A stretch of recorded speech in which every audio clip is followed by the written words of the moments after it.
What's happening, ladies and gentlemen of League Zero, and welcome to the post-season press conference for the Rio Redemption.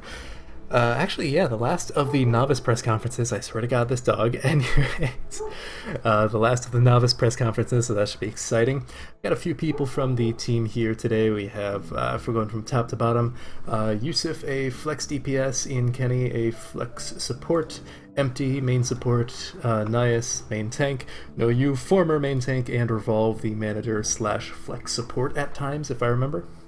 I played both support roles. Okay. And we might have a few more joining in later on, depending on who responds later. But we do have some team-specific questions for you guys, and then we got some more general questions that should be a little bit more laid back to answer. But anyways, going in a somewhat chronological order in terms of how the season went. The first question I have here is from Zach T of Platchat. He asks, what was your thought process coming into the draft, and how did it change over the course of the season? Okay, so since I'm the only one here who was here pre-draft, I guess I'll answer that. So with Rio pre-draft, we were mainly going for a flexible roster. We did get that. Blitz was very flexible. So was Pineapple. So we had a very flexible roster. With what we started out with. So it started off very flexible. So that's the mindset we sort of went into the draft with, was trying to get flexible players that we thought we could get their potential out of. That didn't exactly work out the way we wanted throughout the season, but our main thought process was players that we thought had a lot of potential and flexibility. All right. And how, if at all, how would you say like your vision for the team changed over the course of the season? So over the course of the season, around probably I'd say it should have been earlier, but around week 6, because of issues, we sort of nailed down a roster, and we sort of just stuck with that the rest of the season. And at that point, it was we were completely focused on self-improvement, considering how the season was going at that point. Of course, we still wanted to succeed and get wins, but we were mainly focused on improvement to make sure all the players at least got something out of the league. All right. Actually, speaking of how your season went, Corbs has a question. He asks, how no, it's actually a decent question. He asks, how did you guys manage to stay positive despite your match differential? I would like to say that just most of the time we just everybody on the team was just really positive about everything. Like, we would lose a match. Like, I mean, we would always lose a match, but like we know you mean, yeah. We wouldn't let it get to us. We would just kind of always have our head up. We'd always look forward to what's happening next. For me personally, I just looked at the bright side. Like, Rio, before I joined, lost Rio all of their games, and at the time I joined, we started winning some matches. I just looked at it could have been worse. Yeah. Yeah, so for me, from both management and player perspective, I noticed a significant improvement from early season to late season. All teams improved. I think we probably improved the most, going from getting basically 3-0 every week to eventually taking Wisdom to map 5, which was pretty cool. But yeah, we saw improvement coming from everyone. It just wasn't quite fast enough in order to get a win. Yeah. All right. Another question from SBT. I believe he was a coach for Papega and a few other teams in Intermediate. Can I ad-lib his question a little bit here? But with your match differential going into playoffs, what was your mentality like going into the quarterfinals, knowing that it was against Geometric? Well, knowing that like Geometric won the finals, like in hindsight, it was a lost battle before it even started. But just we had really high hopes because we had thought, oh, we win these 1v1 duels against these players. But just thinking about it, that's not all Overwatch is. It's about communication and teamwork, and we didn't have as great of a comm system as Geo did, and that really hindered us for most of the season, and it really destroyed us in the late season and the playoffs.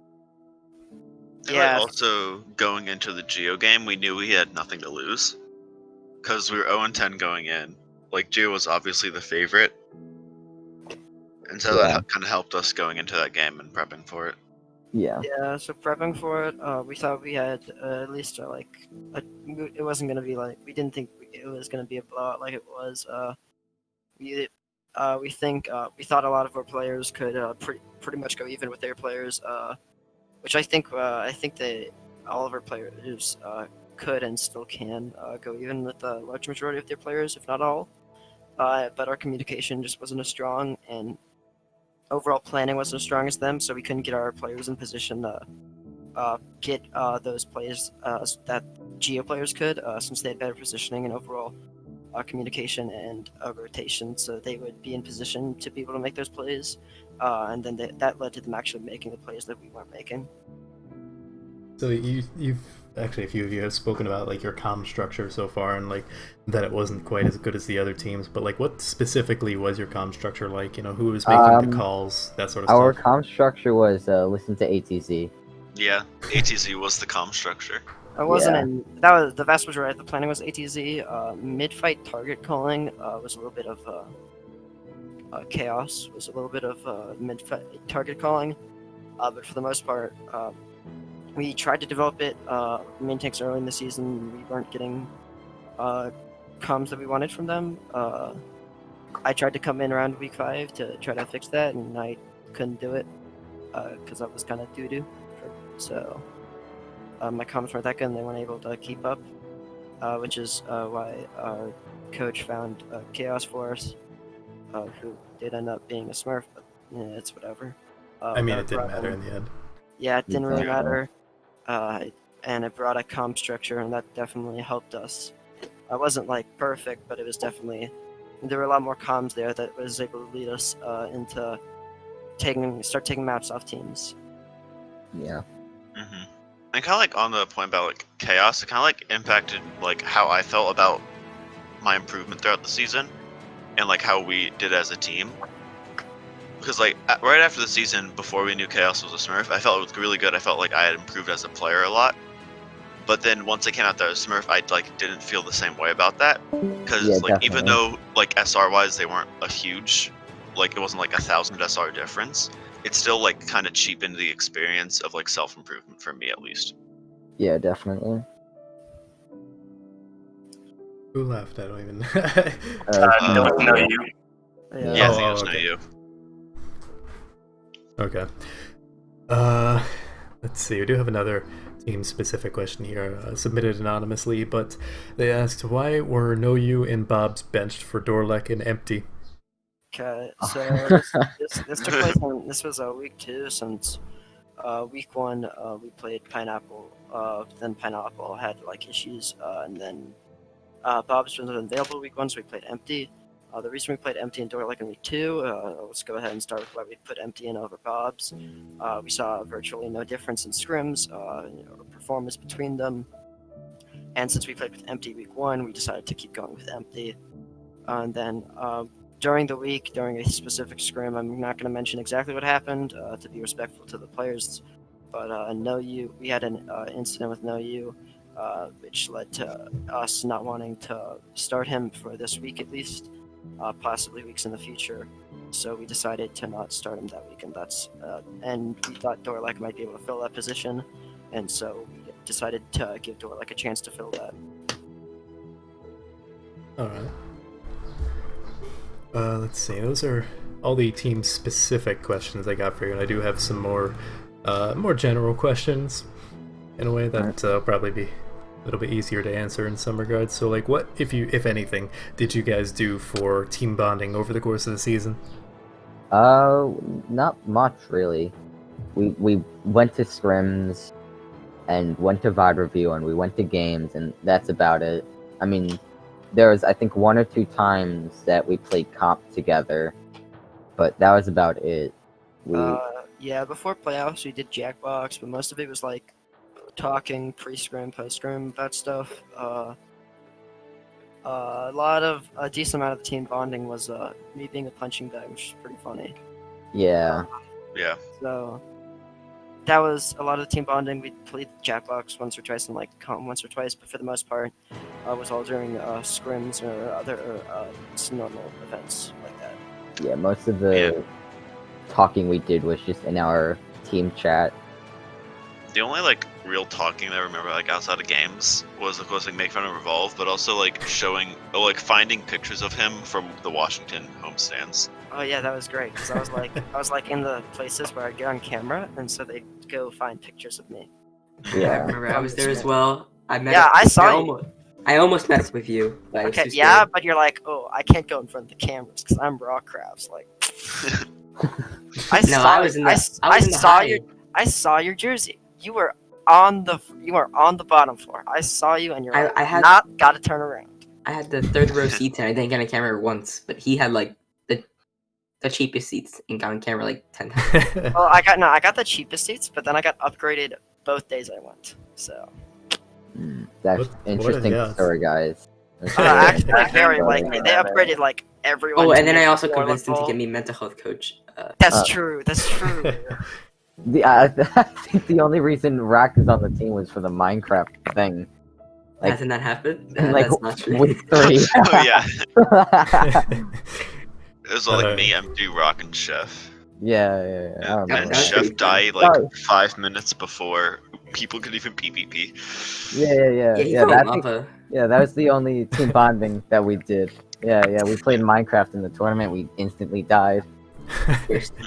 First team gone. So, another question I have for you is, who is your favorite player to watch this season outside of your own team? For me, probably Corbs.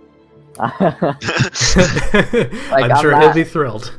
Look, Corbs is a really good player, and people don't like to say that because he's toxic. But like whenever he's just doing his own thing in a game.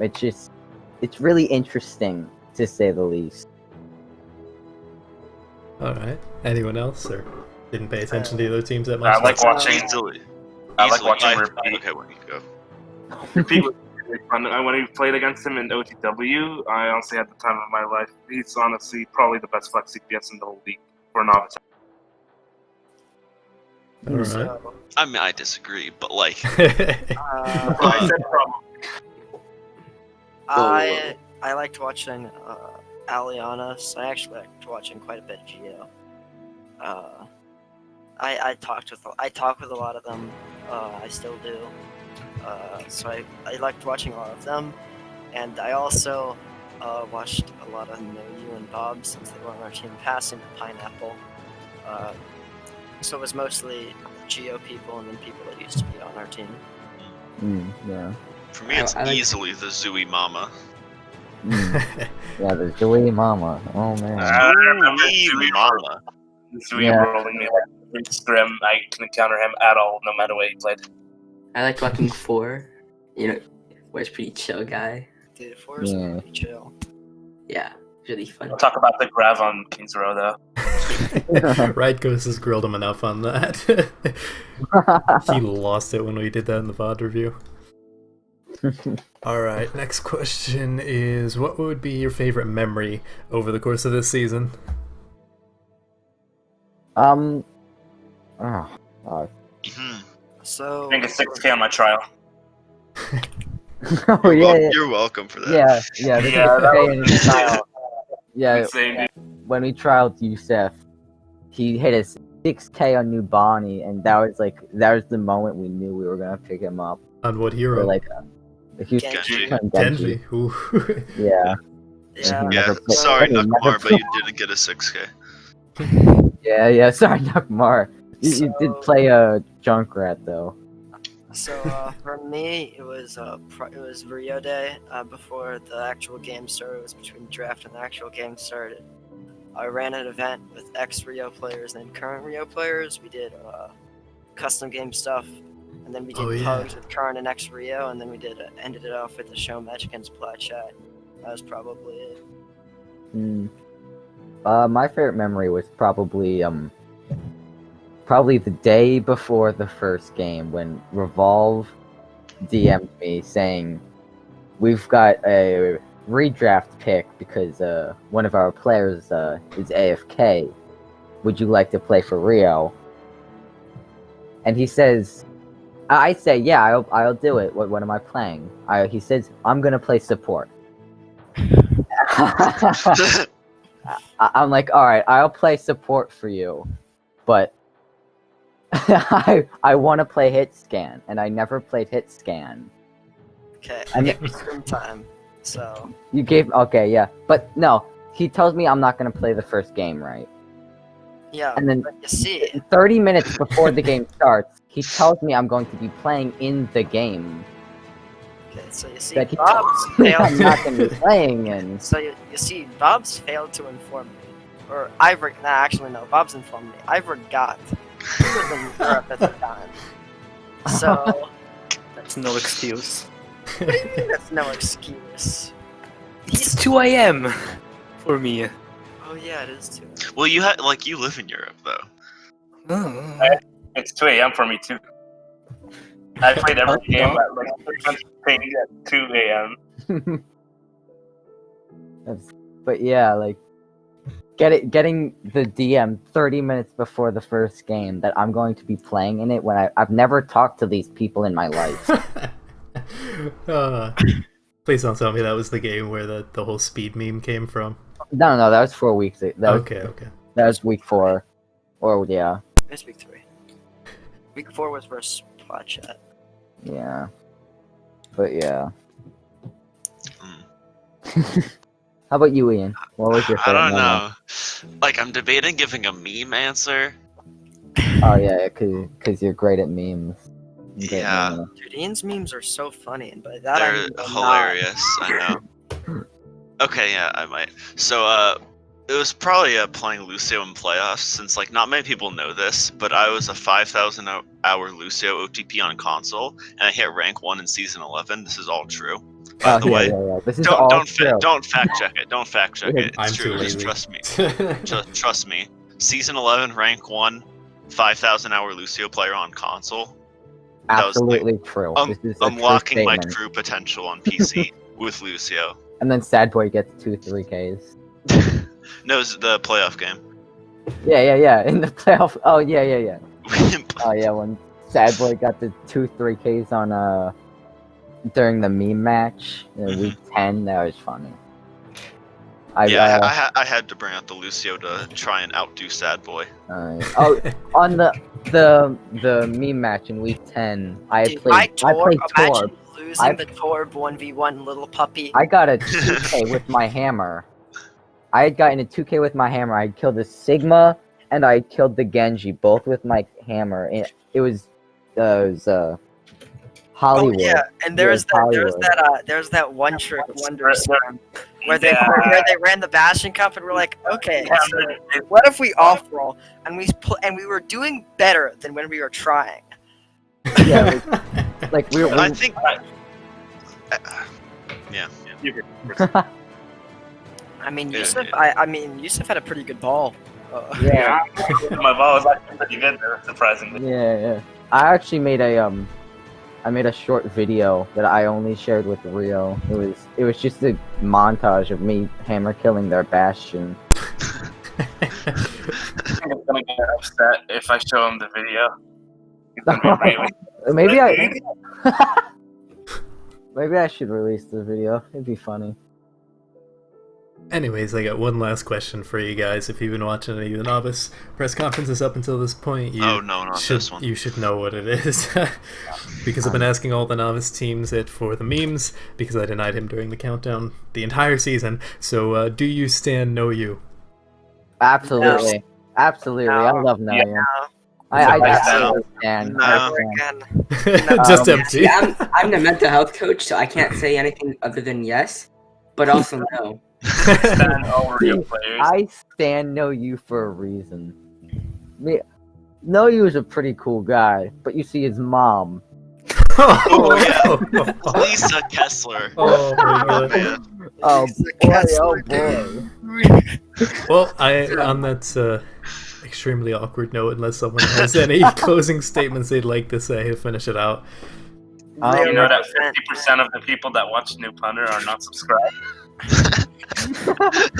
Okay, and as a quick side note, I would like to thank you guys for somehow being the most stable version of Rio we have ever had. Look back to past seasons to understand what I'm talking about.